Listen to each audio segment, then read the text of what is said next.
Anelise Vance stood alone in her living room, the weight of a single envelope in her hand sending a chill through her bones. It was a letter she had dreaded for years, an invitation to the Montgomery estate, and as she read the message inside, her heart sank. Charles Montgomery, the billionaire who had once broken her, was now coming for something far more precious, her children. Her 2 children, Scarlett and Ethan, played nearby, unaware of the storm that had just knocked at their door. They were happy, their laughter filling the room as they stacked pillows into a makeshift fort. Anelise watched them, her heart torn between the past she wanted to leave behind and the future she would do anything to protect. The letter was an invitation, an extravagant one, inviting her to a Christmas gala at the Montgomery estate, nestled on the edge of the Hamptons. The last place Anelise ever wanted to step foot in again. The words on the invitation were formal, polished, but the handwritten note underneath chilled her to the bone. Let's settle unfinished business. For the children's sake, of course. Welcome back, my beautiful family and friends. I've missed you more than you know. It's been a difficult stretch with all the technical issues, but by God's grace, we're finally steady again. Thank you for every moment you stayed, waited, and returned. Your support is the reason this channel is still standing. Before we start, allow me to speak a quick blessing over everyone watching. To the women, may God strengthen your spirit, quiet every storm in your heart, and surround you with uncommon favor. To the men, may God guide your steps, multiply your efforts, and give you wisdom that opens doors no one can shut. And may His protection remain over each of you, wherever you are. Amen. Now, before we dive in, I need to ask you for something important. If you haven't subscribed yet, please do it now. Not because it's routine, but because every single story I bring here is crafted for you. And when you're not subscribed, I feel like I'm telling these stories into the dark, not knowing if the very people they were meant for will ever see them. My USA family, my UK family, you are a huge part of this community. When you subscribe, you keep this channel alive. When you don't, I feel that silence. And trust me, you don't want to miss what's coming tomorrow. So hit that subscribe button and drop a comment telling me where you're watching from. Let me know you're here. Let me know I'm not talking to an empty room. Now, let's get into today's story. From that moment on, Anelise couldn't shake the feeling that the past was closing in on her. How had Charles discovered the children? Why now, after 6 years of silence? She had done everything in her power to keep her past hidden from the world he inhabited, the world of excess, power, and control. She had thought she could outrun it, start fresh, build a life that didn't revolve around Charles Montgomery and the cold empire he'd created. But now, as she stood in her small, cluttered living room, the walls of her quiet home felt suddenly too thin. Was it possible that Charles had been looking for her all this time, waiting for the right moment to strike? Her mind raced through every decision she'd made, every careful step she'd taken to protect Scarlett and Ethan from his world. She had changed her name, no longer Vance, but something common, unremarkable. She had moved away from New York, away from the high-rise apartment and the empty promises Charles had once made. They had lived in the suburbs of California, a world of ordinary schools and a tight-knit community. She kept to herself. No social media, no public exposure. She kept the children's lives quiet, private, protected.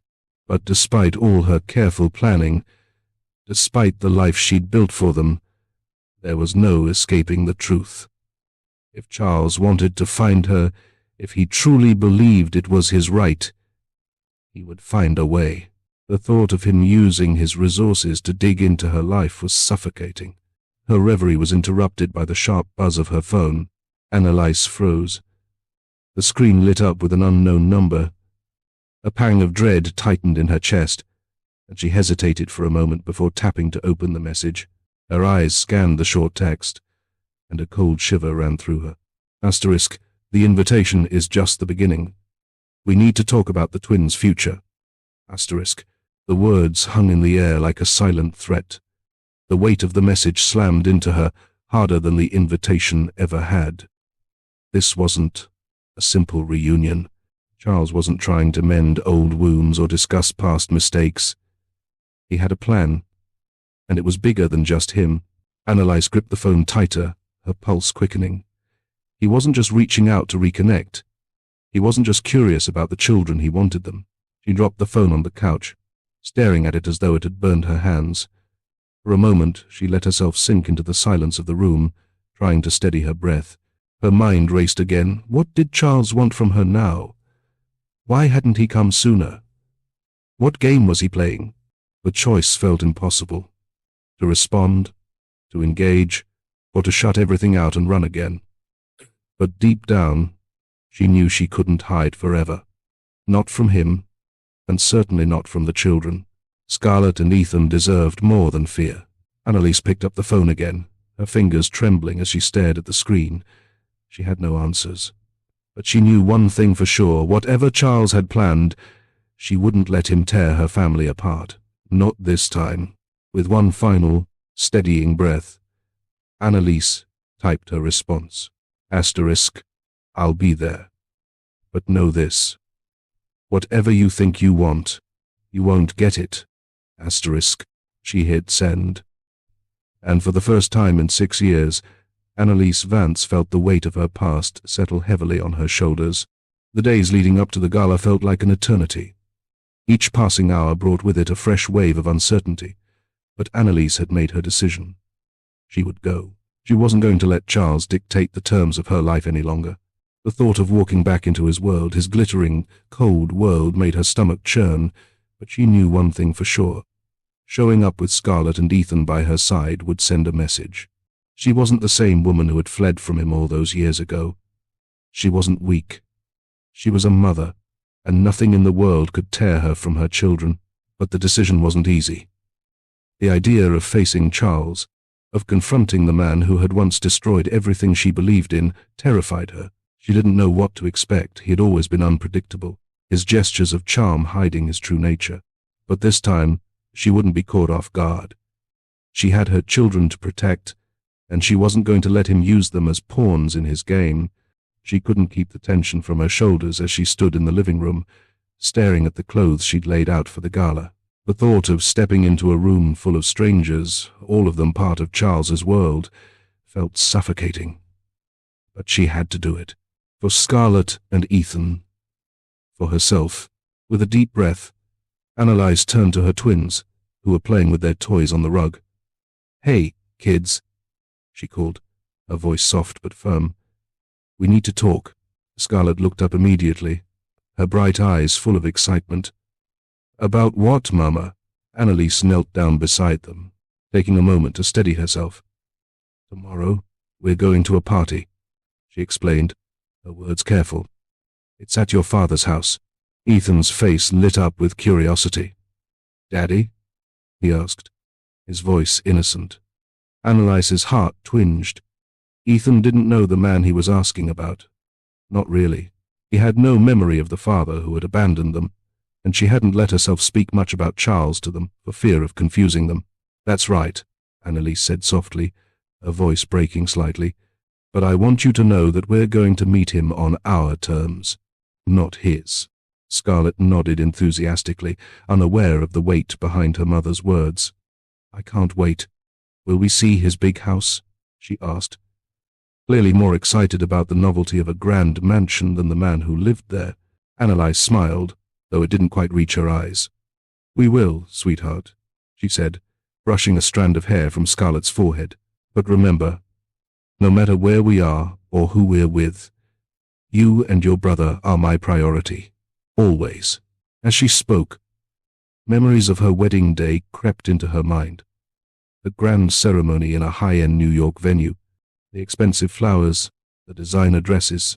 Charles had been the perfect groom, charming everyone, his smile as cold and calculated as always. She had been swept up in the romance of it all, believing his promises of love, but as their marriage progressed, she began to see the cracks, his emotional distance, his disinterest in her dreams, his insistence that love was simply a strategy. When she had told him she wanted children, he'd laughed, telling her that love was inefficient and that children would only be an expensive distraction. Anelise's thoughts shifted back to the present as she looked at her children, her heart swelling with both love and fear. They were her reason for everything. She wouldn't let Charles ruin this for them. She had to go to that gala, not just to confront him, but to show him that she had moved on, that she had built a life far better than the one he had tried to force her into. "Okay, kids," she said, standing up and brushing her hands off. "Let's get ready. We've got a big day ahead of us." With that, she took one last look at the clothes laid out before her, trying to shake off the haunting memories of her past. Tomorrow, everything would change, and this time, she would be ready. The drive to the Hamptons was long, and as the miles stretched out behind them, Anelise felt the weight of the past settle over her. The twins, blissfully unaware of the emotional battle their mother was preparing for, chattered in the back seat, excited about the castle they were about to visit. Their innocence made Anelise's heart ache with a love so fierce she could hardly bear the thought of anything happening to them. As the car rolled up to the Montgomery estate, Anelise's breath caught in her throat. The mansion loomed in the distance, its sprawling grounds bathed in the glow of expensive lights that glinted like diamonds against the darkening sky. The tall iron gates were the first sign of the impenetrable world Charles had created for himself, a world of power, wealth, and coldness. The mansion itself was everything Anelise had remembered, imposing, sterile, and utterly devoid of warmth. The white marble columns, the perfectly manicured lawns, and the long driveway leading up to the front entrance, all of it screamed opulence. But there was no soul, no life. It was a house built for status, not for comfort. Anelise squeezed Scarlett's hand as they approached the grand doors, the weight of the moment pressing down on her. She hadn't set foot in this world for years, and the last time she had, it had been her undoing. But now, she wasn't the naive woman she once was. She had something far more precious than any of Charles's wealth. She had her children, and she would protect them with everything she had. The door swung open just as they reached the steps, revealing a tall, elegant butler who greeted them with the practiced smile of someone who had seen 1,000 guests walk through these doors. But it was the figure standing just behind him that made Anelise's heart stutter in her chest. Charles Montgomery. He looked exactly as she remembered, tall, impeccably dressed in a tailored suit that cost more than her entire wardrobe. His black hair was perfectly combed, his jaw sharp and strong, and his cold blue eyes locked onto hers the moment she stepped inside. There was no warmth in his gaze, no hint of the man she had once married. Just that same calculating look that made her feel as though she were nothing more than a pawn in his game. "Anelise," he said, his voice smooth but distant. "I'm glad you could make it." His eyes flicked to Scarlett and Ethan, who were holding hands and staring around the grand foyer in wide-eyed wonder. His gaze lingered on them for just a moment too long, and Anelise's chest tightened with a sense of foreboding. "Thank you for the invitation," she said, her voice steady, though her pulse raced. Charles smiled, but it didn't reach his eyes. "Of course. It's been a long time. Please join the others." The night wore on, a blur of extravagant decor, clinking glasses, and polite conversations. Anelise kept her distance, focusing on keeping Scarlett and Ethan entertained, but every now and then she would catch Charles watching them, studying them, like he was trying to figure out a puzzle. And then, as the evening wore on and the guests began to mingle, Charles approached her. He was calm, composed, but there was something in his eyes, a flicker of something darker that made Anelise's stomach tighten. He pulled her aside, away from the crowd. "I know about them," he said quietly, his tone colder than the winter air outside. Anelise froze. "What do you mean?" He leaned in slightly, his voice a mere whisper. "The twins, Scarlett and Ethan, I know they're mine." His words hit her like a punch to the gut. She had thought she'd kept them hidden, kept them safe, but Charles had found out, and now he was going to use them as leverage. "They belong in my world, Anelise," he continued, his voice filled with an unsettling calm. "I'm sure we can work something out. It's time they knew their real father, don't you think?" Anelise's heart raced. This was more than just an invitation, it was a move in a dangerous game, and Charles was playing for keeps. She felt a surge of protective fury rise within her, but she fought to keep her composure. "No," she said, her voice firm. "They don't belong in your world. They belong with me." and I'll do whatever it takes to keep them that way. Charles's smile didn't falter, but there was a coldness in his eyes that sent a shiver down her spine. We'll see about that, he said softly, before walking away. The gala continued around her, but Anelise's mind was already racing. This was only the beginning, and the battle for her children's future was just starting.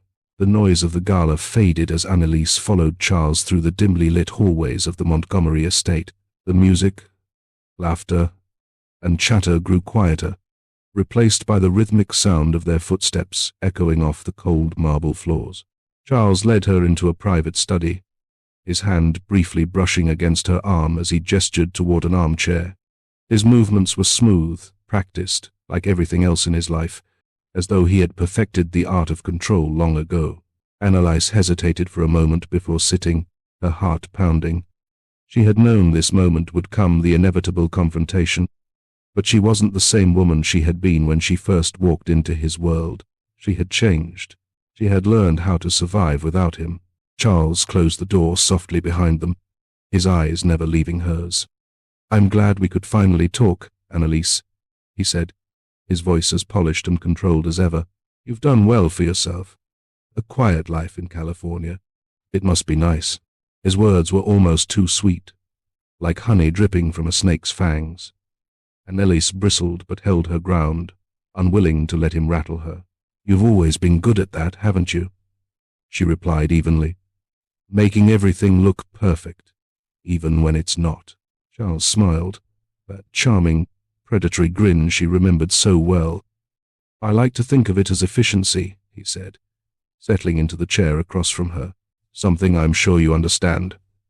His gaze flicked to the windows behind her, his expression shifting slightly, as though he were measuring her. "But that's not why I brought you here, is it?" Anelise stiffened. She knew exactly where this was headed, but she needed him to say it. She needed him to reveal his true intentions. "I know about the twins, Anelise," Charles continued, his voice lowering. "I've known for some time now." Her breath hitched, but she forced herself to remain calm. "How?" she asked, her voice barely above a whisper. Charles leaned forward slightly, his steely eyes never leaving hers. "Does it really matter how? The important thing is that I know. And now, it's time they came home. They deserve better than this life you've given them." Anelise's chest tightened. His words were dripping with false concern, and she could see right through them. "You don't care about them, Charles," she said, her voice sharp. "You never cared about anything but yourself. And now, you want to use them to further your own agenda." He held up a hand, a mock gesture of peace. "That's not it at all. I'm trying to help, Anelise. They're my children too. I want to provide them with everything they deserve, a future of wealth, influence, and opportunity. Everything you can't give them in that tiny little apartment of yours." Anelise's blood ran cold. "This isn't about them. This is about you," she snapped. "You want to claim them as your own so you can add them to your collection of trophies. You don't care about their happiness. You care about power." Charles's smile faltered for a split second, but he quickly regained his composure. "You're wrong," he said, his voice dangerously low. "I'm offering them a chance they'll never get with you. And if you refuse me, well, we'll see where that goes." The threat hung in the air between them like a sword, sharp and heavy. Anelise's heart raced as she realized the full extent of his manipulation. He wasn't just playing games, he was willing to use every ounce of his wealth, his power, and his influence to take what he wanted. And now, that included her children. "You wouldn't dare," Anelise said, though the doubt gnawed at her insides. "You'll go to court, won't you?" Charles didn't answer immediately. Instead, he simply gave her that same calculating look, the one that had always made her feel small, insignificant. "We'll see," he said finally, his voice colder now than ever before. "But don't think I'm bluffing, Anelise. This isn't about your pride or your principles. This is about their future. And I'm going to make sure it's a future that includes me." The weight of his words crushed her. But Anelise knew one thing. She wasn't going to let him win. She would fight for her children. She had to. The tension in the study had thickened. like the air before a storm. Charles hadn't moved, still sitting across from Anelise with that same chilling composure, as if they were merely discussing a business transaction instead of the future of their children. She could feel the weight of the situation pressing in on her, suffocating her with every word he spoke. "You misunderstand me, Anelise," Charles said, his voice eerily calm. "I'm not asking for your permission. I'm telling you how things will be. If you continue to resist, if you stand in my way, I will do whatever it takes to ensure the twins come to me. And if that means destroying you financially, emotionally, well," he paused, letting the threat hang in the air like a knife, "I have the resources to do so." Anelise's stomach twisted. She had always known that Charles was ruthless, but to hear it spoken so plainly, so coldly, made her blood run cold. She had tried to outrun him, tried to build a life that was separate from the empire he ruled. But she knew deep down that she was vulnerable. She had no wealth to fight him, no network of influence to protect her. She was just a mother, with 2 children, doing her best to survive in a world that seemed intent on tearing her apart. Charles leaned forward slightly, his eyes narrowing. "You know how this works. People like me get what they want. And people like you," he said with a dismissive flick of his hand, "well, they get run over." The words stung, but Anelise refused to show any weakness. Her hands, which had been trembling slightly, clenched into fists at her sides. "I won't let you do that," she said, her voice steady. "You don't scare me, Charles. I'm not afraid of you." Charles' lips curled into a smile, one that didn't reach his eyes. "You should be." He stood up, his figure towering over her. "You're playing a dangerous game, one that you won't win." He walked to the door, his back to her as he spoke one final time. "Think about it, Anelise. You can make this easy, or you can make it hard, but either way you'll be facing me."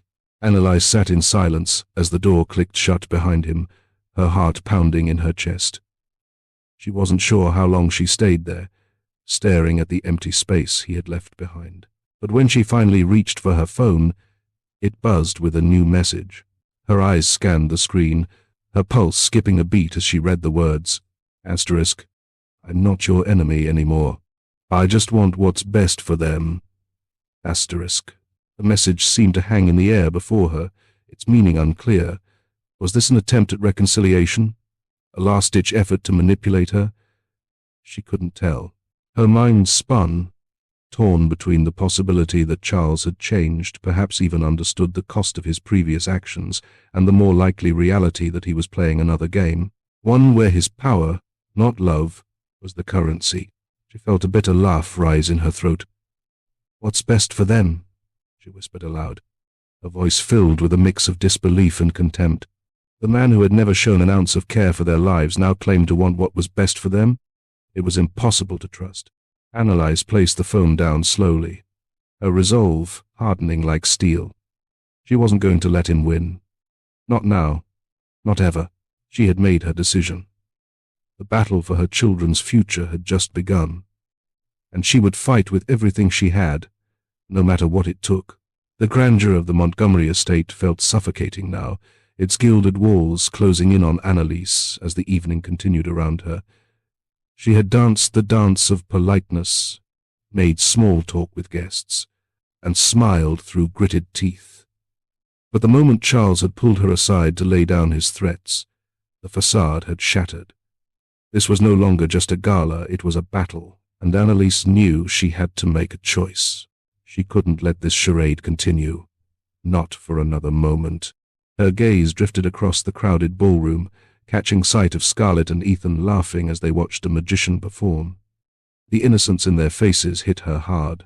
She had worked so hard to give them a life free from the toxic world of wealth and power that Charles represented. The idea of them being dragged into his manipulative games made her sick to her stomach. Anelise crossed the room, weaving through the clusters of well-dressed guests, her heels clicking sharply against the marble floor. She reached the twins just as the magician was pulling a coin from behind Ethan's ear. "All right, kids," she said, her voice steady but laced with urgency. They looked up at her, curious but blissfully unaware of the storm brewing. "We need to have a quick talk." Scarlett frowned, her blonde curls bouncing as she tilted her head. "What's wrong?" "Mama?" Anelise knelt down to their level, her hands gently cupping their faces. She could feel the weight of the moment pressing down on her. "Listen, you two," she said softly. "No matter what happens here tonight, no matter who we're with or where we are, I want you to remember something. You're my first priority, always." Ethan's eyes softened, and Scarlett gave her a small, understanding nod, not fully grasping the gravity of her words. But Anelise knew they would. Soon, they would understand the stakes of this evening, and the battle she had already begun to fight. "I love you both, more than anything in this world," Anelise continued, her voice thick with emotion.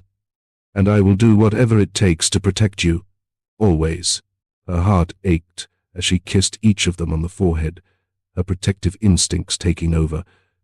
The world she had built for them, a safe life away from Charles, was on the line, and she wouldn't let him take it. As she stood up, the fire in her chest burned brighter than ever. She was done playing by his rules. She wasn't going to let him control her or her children. She turned and walked straight toward Charles, who was mingling near the grand staircase, his back to her. He hadn't seen her approach, and for a brief moment, Anelise considered just turning around and walking out. But no, this wasn't about escape. This was about standing up to the man who had once broken her, who had believed he could control everything, even their children's lives. "Charles," she called, her voice cutting through the noise of the party. He turned slowly, that cold, calculating look back on his face. Anelise stood tall, her heart pounding but her mind clear. "I don't care about your wealth, your power, or your manipulation anymore. What I care about is keeping my children safe from everything you represent." Charles's smirk faltered slightly, but he didn't back down. "Anelise." "No," she interrupted, stepping closer. "You don't get to control me. You don't get to control them. I love my children, and that's enough. I don't need your approval, and I don't need your validation. I'm their mother, and that's more than enough." The words hung in the air, the finality of them settling between them like an unspoken challenge. In that moment, Anelise realized something. Her strength had never come from wealth, status, or the approval of others. It had always been rooted in her love for her children, and no one, not even Charles, could take that away from her. Charles looked at her for a long moment, his jaw tightening, but in the end, he said nothing. He simply turned away, leaving her standing there, unwavering and resolute. Anelise breathed in deeply, knowing the battle wasn't over, but she had won this round, and she would continue to fight, for as long as it took, to protect what was hers. The night had grown late, and the Montgomery estate was a distant memory as Anelise and the twins made their way down the long driveway, the towering gates closing behind them. The weight of the evening, the tension, and the confrontation still hung in the air, but for the first time that night, Anelise felt a sense of relief. The oppressive grandeur of Charles's world, the manipulation, the veiled threats they couldn't touch her anymore. "Are we leaving already, Mama?" Scarlett asked, her voice tinged with curiosity as she peered out the window of the car. Anelise glanced at her daughter in the rearview mirror, offering a reassuring smile. "Yes, sweetheart, it's time to go home." Ethan was quietly staring out the window, his small face pensive, as though trying to understand what had happened. Anelise knew he didn't fully grasp the weight of the situation, and part of her wanted to shield him from it. But they would both know soon enough their mother had fought for them, and she had won. As the car made its way down the road, the familiar landscape of the Hamptons slowly faded into the distance. Anelise could feel the tension in her shoulders start to ease. Her children were safe. For now, that was all that mattered. The flight home to California was long and quiet, but by the time they landed and made their way back to their modest home in Santa Monica, Anelise was already thinking ahead. The confrontation with Charles had been necessary. It had been the final line drawn in the sand. She was no longer the woman who had been easily swayed by his power, his wealth, or his manipulations.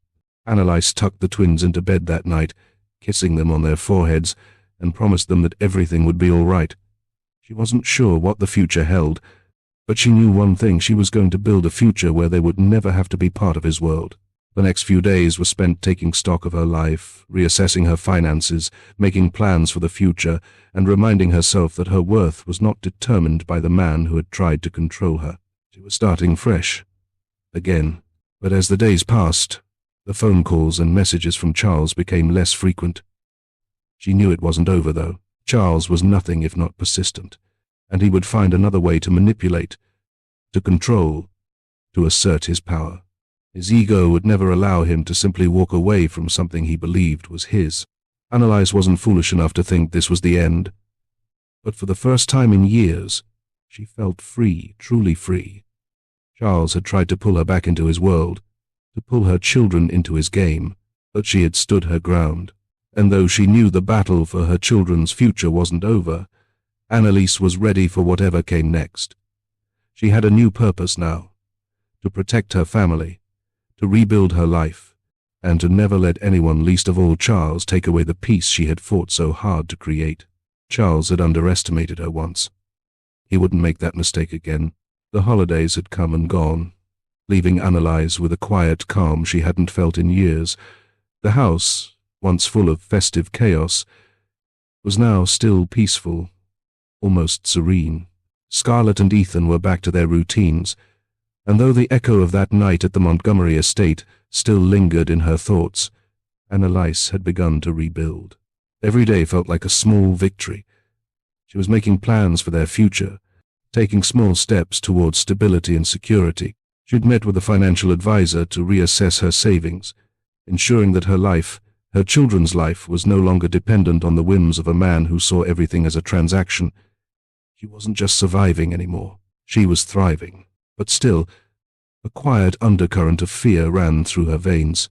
She had won the battle, yes, but the war was far from over. Charles wasn't the type to let go easily. He never had been. As the new year rolled in, Anelise couldn't shake the feeling that something was coming. Charles, ever the strategist, had been biding his time.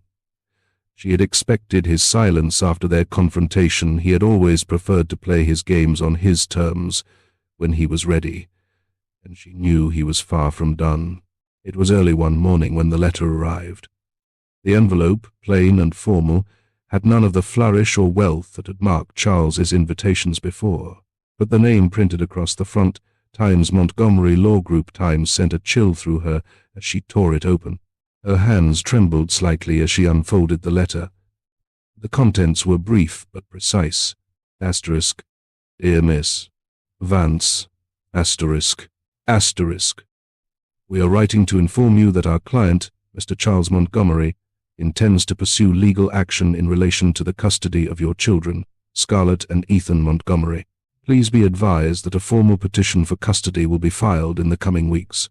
Mr. Montgomery is prepared to use all necessary resources to ensure a fair and just outcome for his children. Asterisk, asterisk.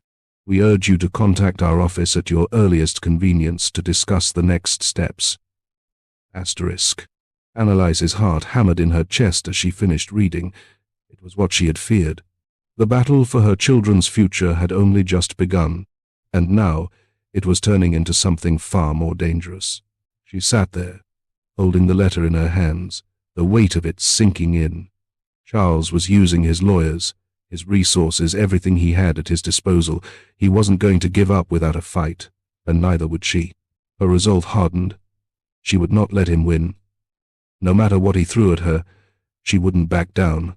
Her children were her world, and she would do whatever it took to protect them from the cold, calculating world he represented. Anelise folded the letter carefully and placed it on the kitchen counter.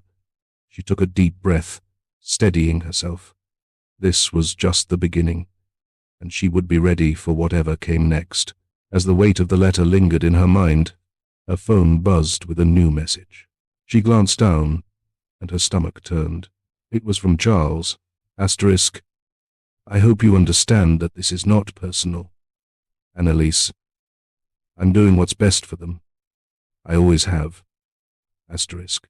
The battle lines were drawn, and Anelise, now more certain than ever, knew that this fight, this new war, was only beginning. Thank you for watching this story to the end. My mum said I can't reach 1,000 subscribers. Let's prove her wrong. If you enjoyed this story, you will surely love the next one. It's as crazier and more intriguing as you can ever imagine. So do check it out, and do well to click on the subscribe button and turn on notifications for the next